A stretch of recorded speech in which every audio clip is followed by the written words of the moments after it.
कहा, मैं आपको निवेदन कर रहा हूं। दादू ने कहा माला जपही न कर जपही, ध्यान से सुनिएगा। बोले माला जपही न कर जपही और जिह्वा जपही न राम, मेरा दर्शन हरि करे, मेरा भजन हरि करे, मैं पावा विश्राम। है क्या समझ रखा है आपने संतों को? पीला नीला कपड़ा पहन लिया और हमारे जैसा चंदन लगा लिया, दाढ़ी बना बाल बैठा लिया और वो संत हो गया है?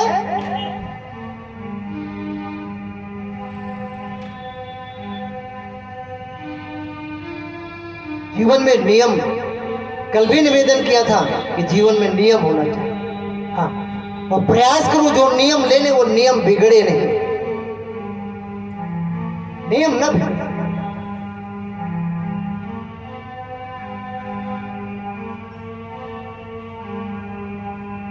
और वो नियम ही पार लगा देगा।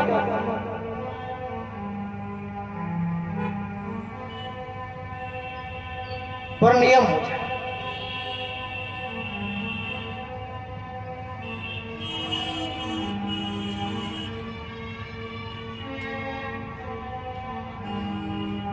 एक जगन्नाथ नाम के महात्मा थे और जगन्नाथ दर्शन करने के लिए जा रहे थे। जगन्नाथ दर्शन करने के लिए जा रहे थे, पैदल का जमाना था उस समय। और रास्ते में कहते एक गांव आया तो उस कहते इस गांव में रात्रि विश्राम कर फिर आगे की यात्रा प्रारंभ करेंगे। एक गृहस्थ के यहाँ वो निवास किया, उन्होंने भोजन किया, पति पत्नी थे, वो सब गृहस्थ थे और उनके यहाँ निवास किया। रात को देखो, रात को उनकी पत्नी आई और उन संत के पास, जगन्नाथ महाराज के पास, और संसारिक भोग की इच्छा व्यक्त की उनसे। संत ने कहा नहीं देवी, ये हो नहीं सकता, संभव नहीं। उस बहन ने बहुत निवेदन किया, मेरी बात मानो आप। संत ने नहीं मानी।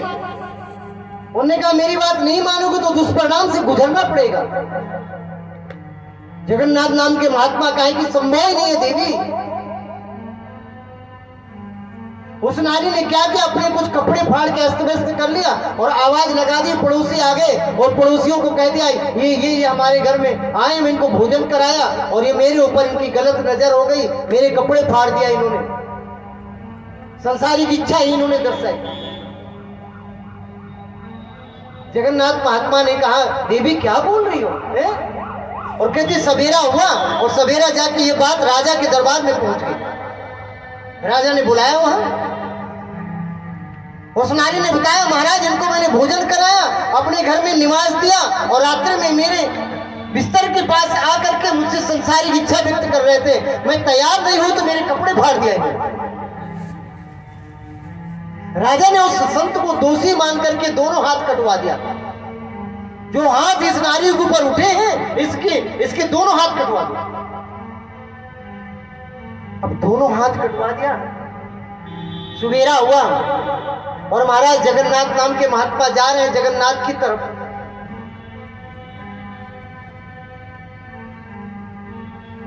रास्ते में कहीं विश्राम किया, लहू लुहान हाथ है, खून बह रहा है, परमात्मा से प्रार्थना कर रहे हैं प्रभु ये किस जन्म का बदला मुझे मिला है? मैंने कौन सा किस जन्म में क्या पाप किया था जिसका परिणाम मुझे दिला आपने? तो कहते ऐसी प्रार्थना करते करते सो गए। रात में भगवान जगन्नाथ उनके सपने में आए और बोले महात्मा ये पिछले जन्म का कर्म है। पिछले जन्म में एक कसाई था और कसाई एक गाय को पकड़ना चाहता था। गाय अपने प्राण बचा करके भाग रही थी और उस कसाई ने, तुम संत थे पिछले जन्म में, झोपड़ी बना कर रहते थे और उस कसाई ने तुम्हें आवाज, बाबा इस गाय को पकड़ना, गाय भागी जा रही, तो इन्हीं हाथों से तुमने गाय को पकड़ लिया और गाय को तुमने इस हाथों से पकड़ा और वो कसाई ले गया और गाय को काट दिया। वही गाय कटने के बाद उसी कसाई की पत्नी बनी और वही कसाई इस पत्नी का, इस गाय रूपी पत्नी का पति बन गया।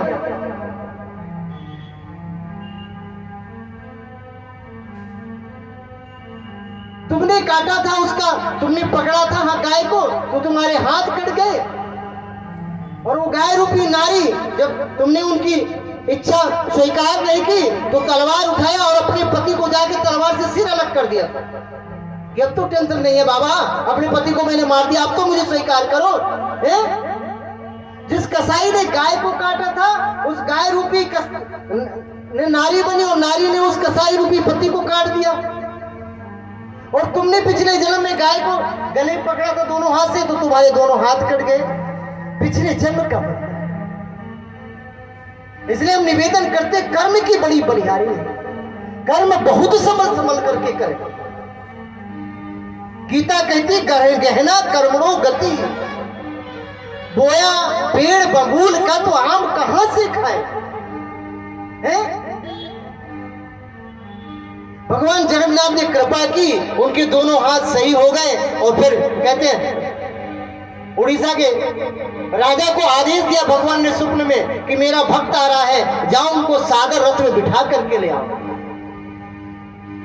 फिर राजा रथ अपना भेजा और राजा ने महाराज जगन्नाथ जी को रथ में बिठा के लाए। फिर उन्होंने भगवान के दर्शन किया और दर्शन करके भगवान की तपस्या में चले गए और जीते जी अपना जीवन सार्थक कर लिया है। इसलिए जीवन मिला, जीवन में कर्म। एक बार माता रुक्मिणी अपने लाला को 4 साल के कन्हैया थे, 4 साल के कन्हैया थे, कन्हैया का जन्मदिन था।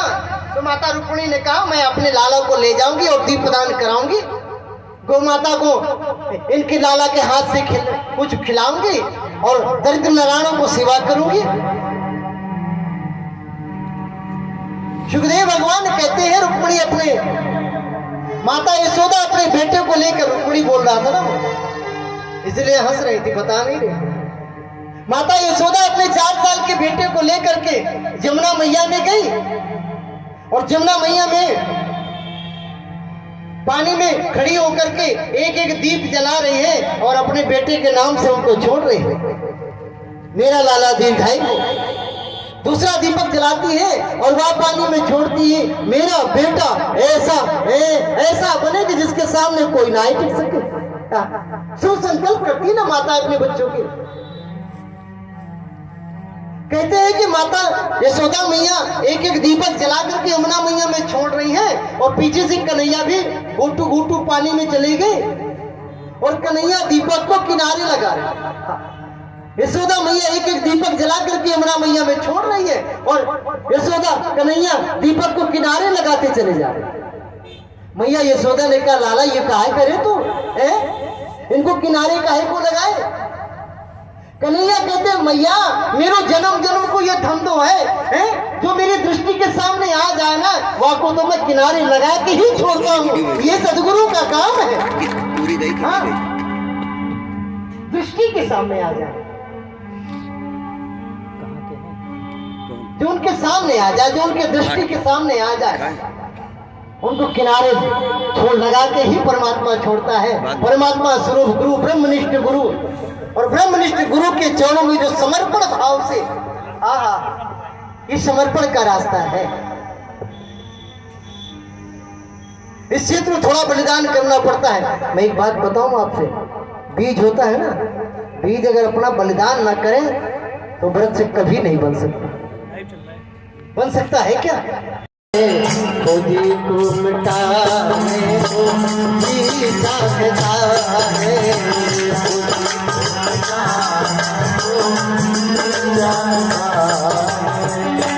हरी हरी बोल प्यारी।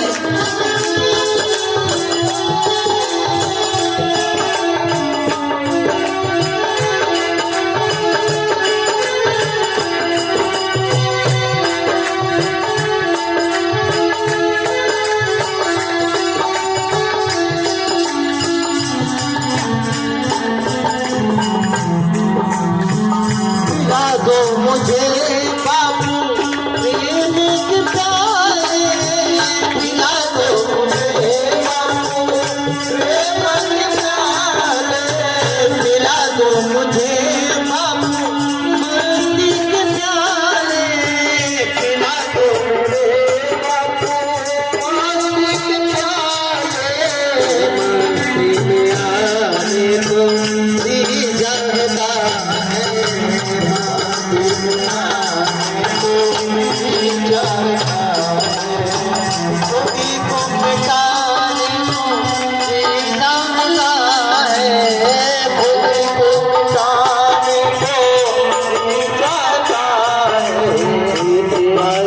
पाने को जी जानता है, तेरा दर्द पाने को जी जानता है, मत पाने को जी जानता है।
और जब आरती प्रसाद ले करके जब स्वामी जी अंदर चले जाते कुटिया में, सब वो सज्जन घर को जाते थे। नित्य का नियम था। एक दिन वो आए नहीं, और आए तो कब आए? महाराज जी का कुमनदास स्वामी का 3 घंटे का प्रवचन हो गया, अजी आरती हो गई और प्रसाद बट रहा था। बस महाराज जी कुटिया में जाने ही वाले थे व्यासपीठ से उतर करके, उस समय वो सज्जन आए। वो सज्जन आए और आगे बैठ करके प्रणाम किया महाराज जी को। स्वामी जी ने कहा, बेटे इधर आओ, तुम तो नियम से आते थे और हम व्यासपीठ में आते नहीं थे, उसके पहले तुम आगे बैठ जाते थे, और आज इतनी देर कैसे कर दिया तुम? उस सज्जन ने कहा, महाराज जी आज मेरे घर में एक मेहमान आया था, हाँ, और एक साल करके 22 साल रहा। हाँ, ऐसा कौन मेहमान आया था बेटा जिसके लिए तूने सत्संग छोड़ दिया? बोले, महाराज जी मेरा बेटा मेरे घर मेहमान बन करके आया था और 22 साल तक आज वो मेरे घर में रहा। आज वो अपने घर गया तो मैं महाराज जी उसको छोड़ने गया था, इसलिए थोड़ी देरी हो गई। संत ने कहा, बेटा कहां तक छोड़ने गया था? बोले, महाराज जी शमशान तक उसको छोड़ने गया था। आज वो अपने घर गया, आज मैं शमशान तक उसको छोड़ने गया था और छोड़ करके स्नान करके महाराज आपके चरणों में आया। संत ने व्यासपीठ से उतर करके उस सज्जन को गले से लगा लिया। महाराज कुम्भनदास ने, तूने सत्संग को बचाया है, तूने सत्संग को रोम रोम में बसाया है? लोग कहते हैं हम सत्संग सुन के आ रहे हैं।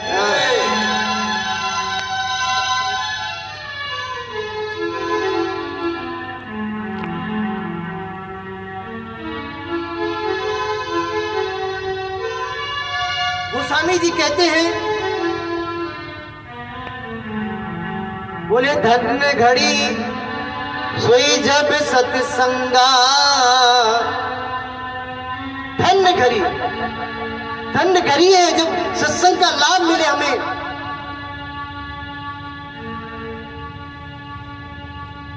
वो धन्य धन में तुझे भगति अभंगा।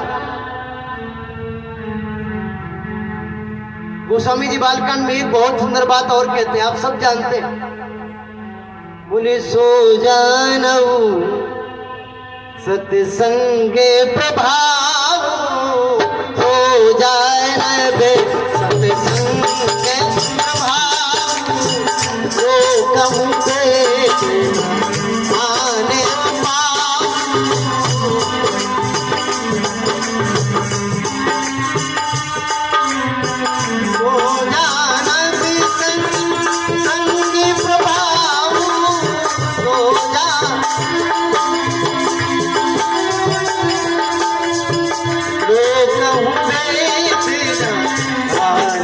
पाओ।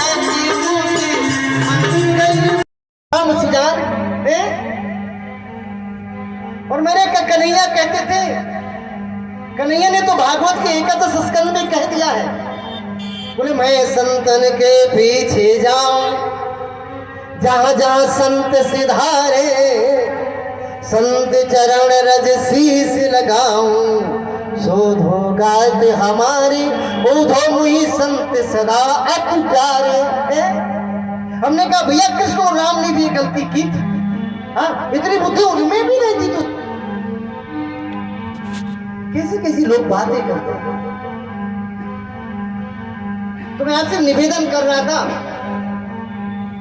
ऋषभ देव ने उपदेश दिया, बच्चों को, और कहते हैं जब सत्संग का लाभ मिला और सत्संग के माध्यम से पता चला कि हम शरीर नहीं, हम तो आत्मा है, और आत्मा में कोई परिवर्तन होता ही नहीं। जो पैदा हुआ वो तो बिगड़ता ही है, जो बनेगा वो बिगड़ेगा ना जी। ये टेंट बना है ना, बिगड़ेगा कि नहीं? मानना पड़ेगा कि हम शरीर नहीं है, ये घर है, शरीर रूपी घर है। जैसे उस घर को संभालते हुए वैसे इस घर को भी संभालना चाहिए, क्योंकि कुमार संभव में आया ना, शरीर माध्यम खलु धर्म साधनम, साधन का शरीर ही माध्यम है।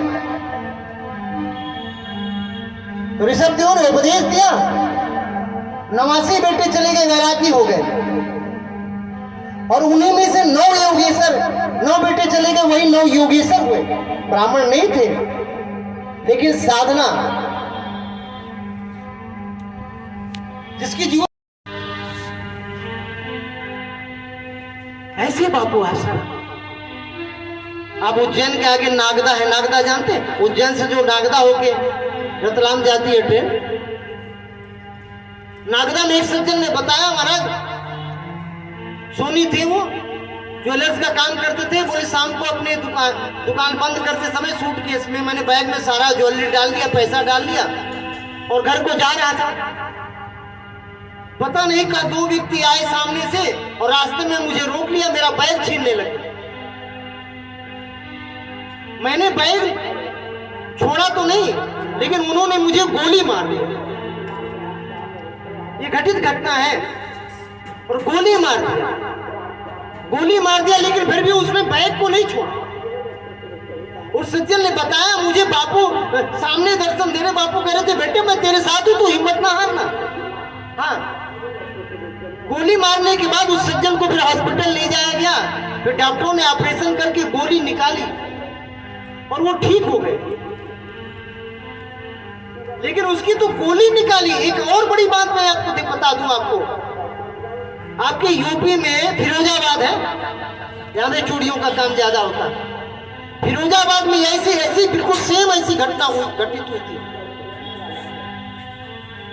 बड़ा शोरूम था कपड़े का उनका, और शाम को जो बैग में जो शाम तक की जो बिक्री थी बैग में डाल के घर जा रहे थे, रास्ते में ऐसी सेम घटना हुई, गोली मारा बदमाशों ने, और बदमाशों ने गोली मारा और उस सज्जन को फिर हॉस्पिटल ले जाया गया, और हॉस्पिटल में डॉक्टरों को बताया गया गोली लगी है, गोली अंदर होगी। डॉक्टरों ने ऑपरेशन किया, लेकिन गोली नहीं निकली।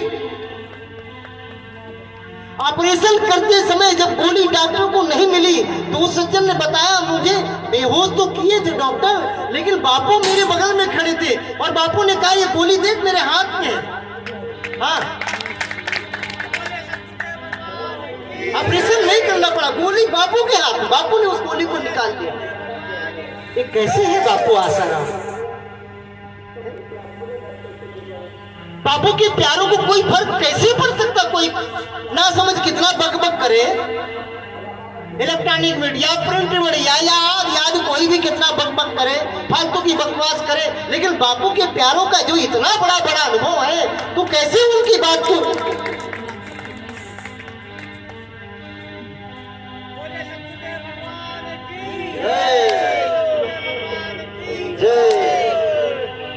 आना पड़ता है पैदल।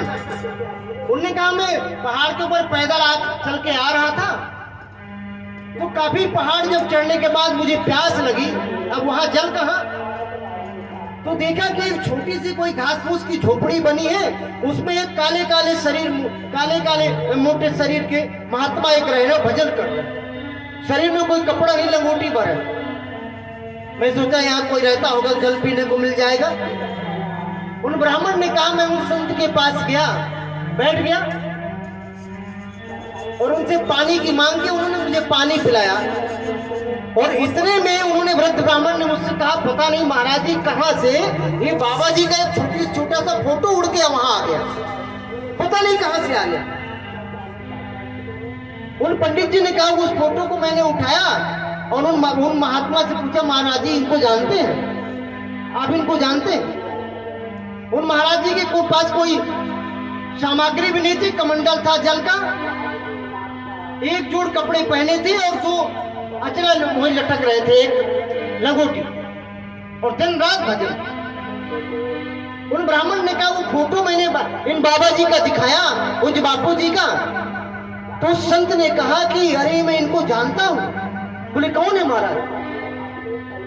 पंडित जी ने मुझसे कहा, बोले वो संत ने कहा ये कोई साधारण नहीं थे, क्योंकि राम जी जब आए थे ना, तो जब राम जी 14 वर्ष के वनवास काल में गए थे तो बहुत लोग दर्शन से वंचित रह गए थे, बहुत लोगों को दर्शन नहीं मिल पाया था राम जी का। उन ब्राह्मण ने कहा, उन संत ने कहा जिनको दर्शन राम का नहीं मिल पाया था, इसीलिए उनको दर्शन देने के लिए आशा राम को आना पड़ा इस धरती पर। ये वो आशा राम है, ये कोई साधारण नहीं है। उन ब्राह्मण देवता ने मुझसे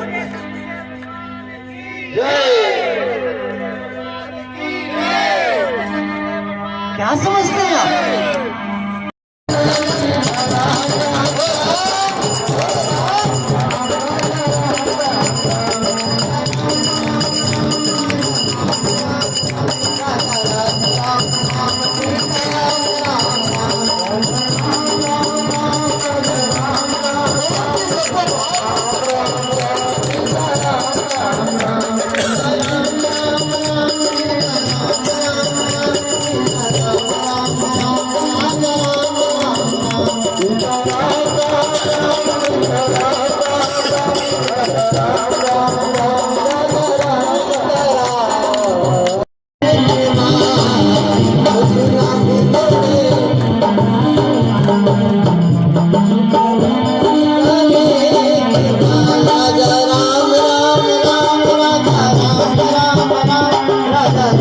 राम राम